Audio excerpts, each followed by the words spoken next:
झारखंड राज्य विश्वविद्यालय विधेयक समेत आज कुल 5 विधेयकों को तीसरे दिन पेश किया गया और पारित किया गया। वहीं अतिवृष्टि पर भी विशेष चर्चा की गई। देखिए रिपोर्ट।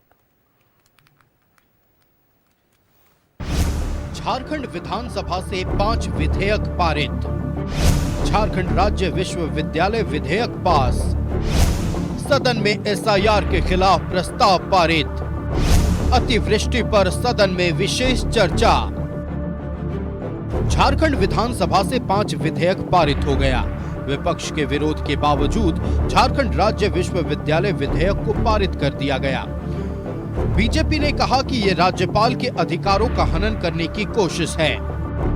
देखिए, लोकतंत्र का लाल किताब लेकर संविधान का चल के लोकतंत्र को सुरक्षित रखने की कस्में खाने वाले लोग लोकतंत्र की हत्या कर रहे हैं। महामहिम राज्यपाल का जो अधिकार है उसका हनन करने का प्रयास है। भाई हमारे मंत्री बताए गुजरात का भी मॉडल है, तो वहाँ इसका मतलब उस षड्यंत्र के तहत तो महामहिम राज्यपाल का अधिकारों का हनन करने का असफल प्रयास था क्या उनका, जो 2014 सालों से वहाँ पर चल रहा है, 2014 से चल रहा है, 10 साल हो गया। अरे ये केवल अपनी डफली अपनी राख समय के हिसाब से न खाता न बही, भाजपा जो बोले वही सही। कि 2014 का गुजरात का बिल उठाकर देख लें, जिसमें हम लोगों ने तो चांसलर रखा भी है, गुजरात में विजिटर शब्द का इस्तेमाल किया गया है और सारी शक्तियां राज्य सरकार में निहित हैं। अगर गुजरात के बिल पर उनको आपत्ति नहीं है तो मेरा यह मानना है कि उनको झारखंड के बिल पर भी आपत्ति नहीं होनी चाहिए। झारखंड राज्य विश्वविद्यालय विधेयक 2025, झारखंड व्यावसायिक शिक्षण संस्थान शुल्क विनियम विधेयक 2025, झारखंड कोचिंग सेंटर नियंत्रण एवं विनियम विधेयक 2025, झारखंड सूक्ष्म लघु एवं मध्यम उद्यम विशेष छूट विधेयक 2025, झारखंड प्लेटफॉर्म आधारित गिग श्रमिक निबंधन और कल्याण विधेयक 2025। पूरक मॉनसून सत्र के तीसरे दिन एसआईआर के खिलाफ भी प्रस्ताव पारित किया गया, जिसका बीजेपी ने विरोध किया।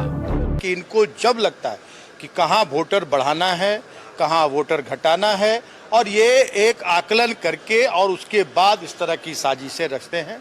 एसआईआर अगर सर्वे हो रहा है तो इसमें दिक्कत कहाँ हो रही है? चुनाव आयोग ने 1 महीना का समय दिया है कि जिनका नाम अगर छूट गया है, अभी आपको मौका है, आप ऐड कर लीजिए, ऑनलाइन कर लीजिए, ऑफलाइन कर लीजिए। अगर 65 लाख लोगों का नाम कटा है तो 65 लाख क्यों नहीं आ रहे हैं सामने कि भाई मेरा चुनाव आयोग ने फर्जी तरीके से काट दिया, अवैध रूप से काट दिया, लेकिन कोई सामने नहीं आ रहा है। क्या कर रहे हैं? पॉलिटिकल स्टंटबाजी हो रहा है, यात्रा हो रही है। यात्रा करने से नहीं होगा। वोटर 65 लाख जिनका नाम हटा है उनके यात्रा कराइए, कि उनको लाइए कि भाई मेरा कटा है। सदन में अतिवृष्टि पर विशेष चर्चा की गई। इस दौरान किसानों को राहत देने पर चर्चा हुई। जिन जगहों पर नुकसान हुआ है, जिन जिन चीजों को नुकसान पहुंचा है, उन सबका आकलन होगा। किसानों को भी नुकसान हुआ, सड़कों को भी नुकसान हुआ, पुल पुलिया का नुकसान हुआ, बिजली खंभों को भी नुकसान हुआ, बहुत सारे लोगों की जानें भी गई। देखिए कि सबसे ज्यादा प्रभावित अगर इस बारिश से हुए हैं तो किसान हुए। धान का फसल प्रभावित हुआ है, साथ ही साथ सब्जी की बात करें या मोटे अनाज की जो खेती इस वक्त हो सकती थी उसको बहुत नुकसान हुआ है। सत्र के तीसरे दिन बीजेपी ने एक बार फिर सूर्या हांसदा के एनकाउंटर की सीबीआई जांच की मांग को लेकर प्रदर्शन किया। चंपाई सोरेन ने कहा कि अगर सूर्या हांसदा अपराधी था तो क्या सभी झारखंड आंदोलनकारी अपराधी हैं, क्योंकि आंदोलनकारियों पर भी केस दर्ज हुआ था।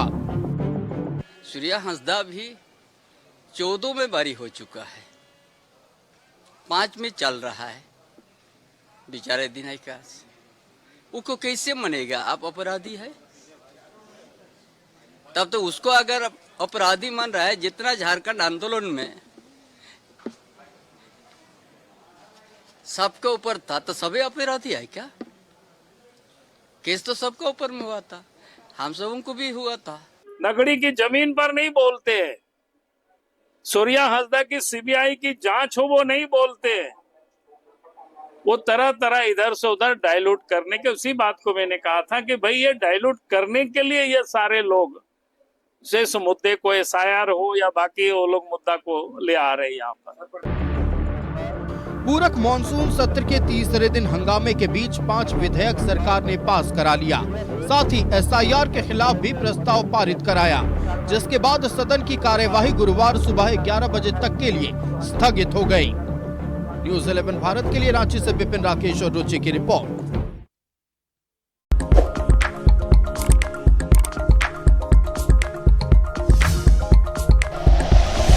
Like and share videos, subscribe करें हमारा चैनल और प्रेस करें बेल आइकॉन। न्यूज़ 11 भारत, सच है तो दिखेगा।